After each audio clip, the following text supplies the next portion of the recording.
All right, I guess we're here at the Weekly Hijack. That was Zach because Tim is not here tonight. So it's just me and the crew. This is Nick. By side me is Natasha. Zach's across the living room, ready to rant, and the parents. So, Zach, this episode was Best Laid Plans, I believe was the name of it. Zach, you had some comments you wanted to make early on.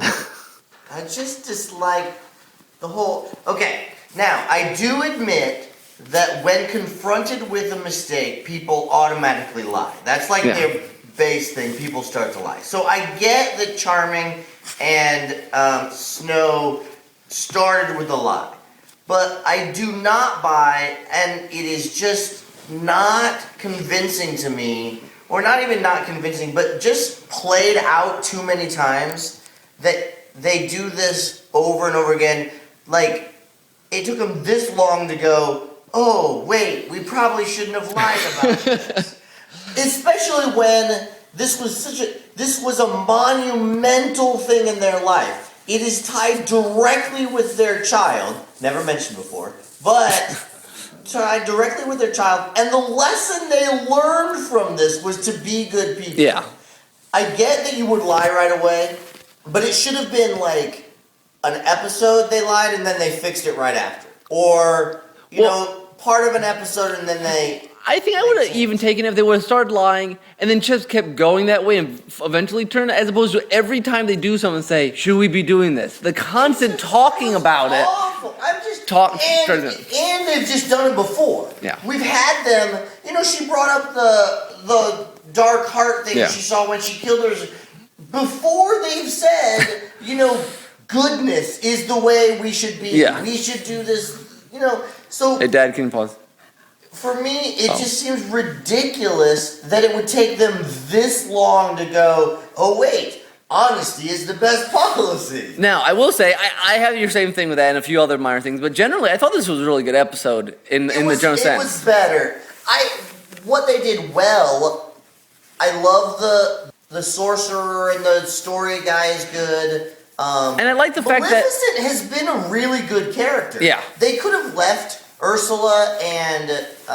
Cruella hasn't really done anything. Been lame, totally.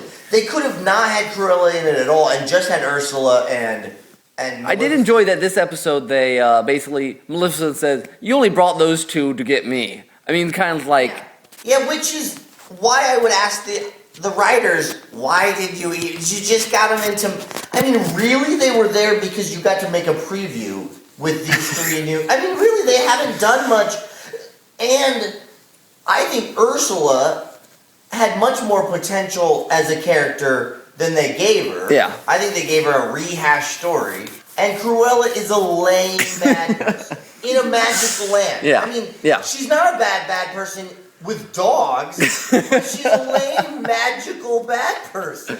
But I agree, the author storyline's been very interesting. The fact, I was wondering, when the sorcerer did the whole, like, moving the good to bad, I'm like, that's kind of a dark thing for him to do. Who's supposed to be this good guy? Yeah. And then they explain that off real well. I always have liked the sorcerer. Anytime they bring in the sorcerer, I find and they finally explained why Ursula and Cruella were even in the human world. Yeah, which was lame. Well, I mean, there wasn't much setup. They're like, we're here! And they fell in.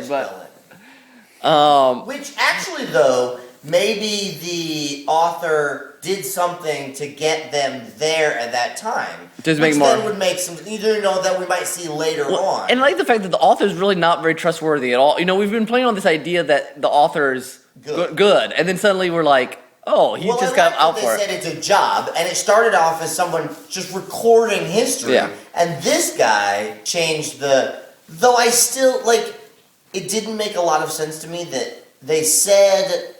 What the Sorcerer's Apprentice said, which we've never seen the Sorcerer still, have we? That guy's the apprentice. Mm-hmm. Yeah, you're right. I think Mickey is the Sorcerer, which I love the Walt Disney call at the back in this. But the thing I didn't quite understand was they were like, oh, now give back the pen, which made it sound like the pen was what had power in it. But then they were like, the author has the power to change things.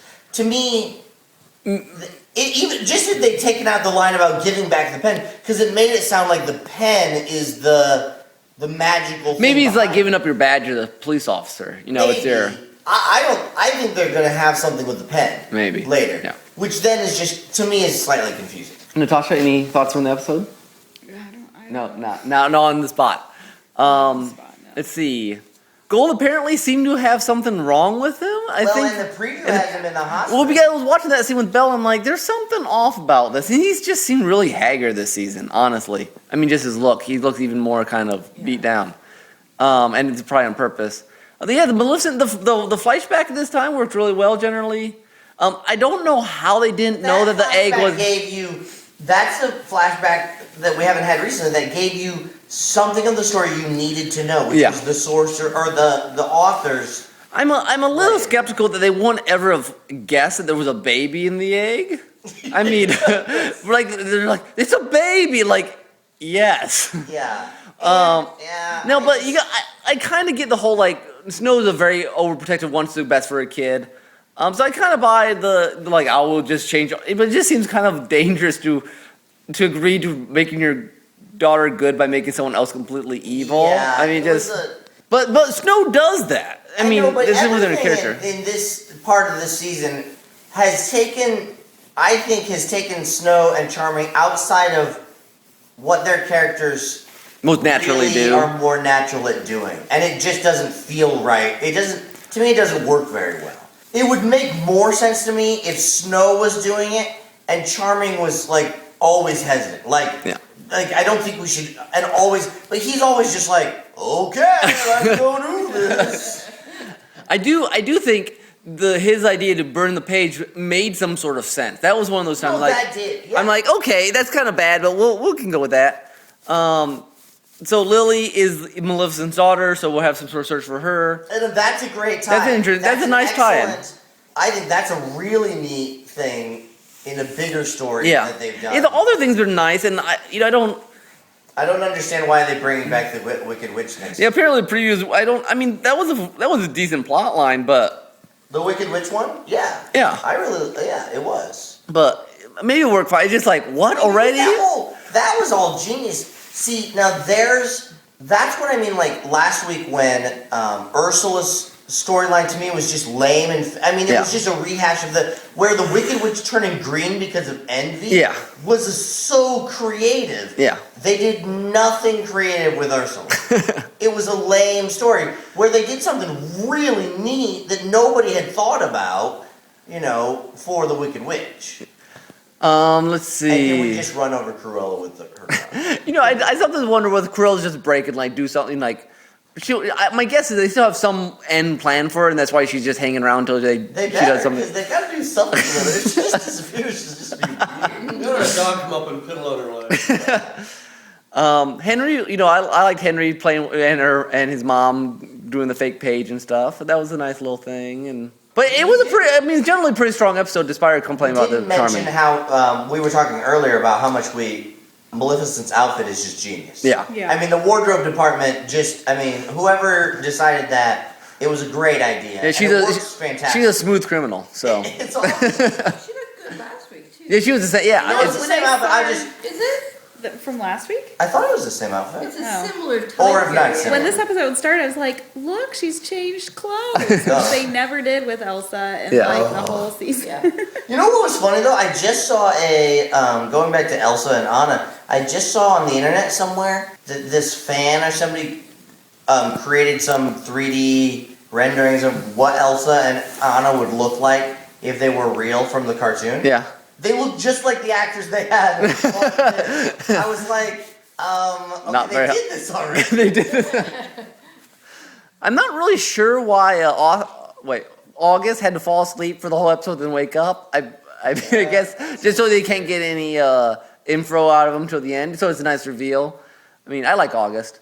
I like it. And the team. You could have come and ask him at the end, and no one would have realized he wasn't. The Tinkers, that was a nice setup. Yeah, when he showed up, I'm like, there's something a little odd about this. You knew he was going to do something, but I didn't know that was a big. Yeah, I figured he was just setting them up, and but he wasn't necessarily the author. I really did enjoy that setup too, because even if he hadn't come back, it was a very fairy tale setup. We help a person, he says, some info, go do this, you go to a cottage. I mean, sometimes we don't get that deep fairy tale feel from the flashbacks anymore because we've been so. Yeah, I didn't mind that. I thought it was kind of neat. I knew it was a setup. Yeah, but it felt very natural. That's not bad necessarily. No. Just like the page thing. When they made the fake page, you knew that was going to happen in there somewhere. Though apparently, if you ever want to find out if something's magic, take a picture on your phone.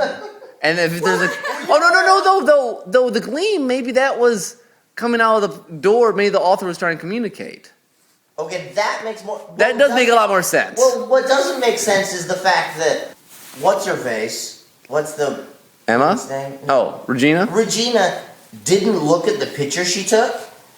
Like, hey, there's this flame here. And know that it was magic. She didn't, check her picture. When? Oh. And then show yeah, that's odd, She didn't look at it and go, oh, this is a crappy picture. I should have a better picture. Well, okay.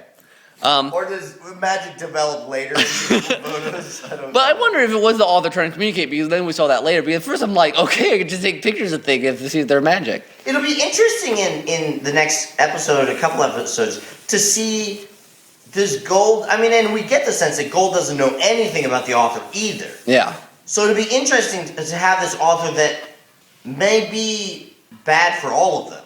It might not just be... He's a third wild party. Yeah, where he doesn't want to make a happy ending. A happy ending. He just wants to make good stuff, fun stories, interesting stories. Like the Joker. Yeah. In the Batman, I just want chaos everywhere. It doesn't have to be, I wonder. All the plot lines have been very. I really like that one. I would be interested in. Well, how does August know all this stuff? Yeah. Oh, you learned it from the dragon? Is that what he said?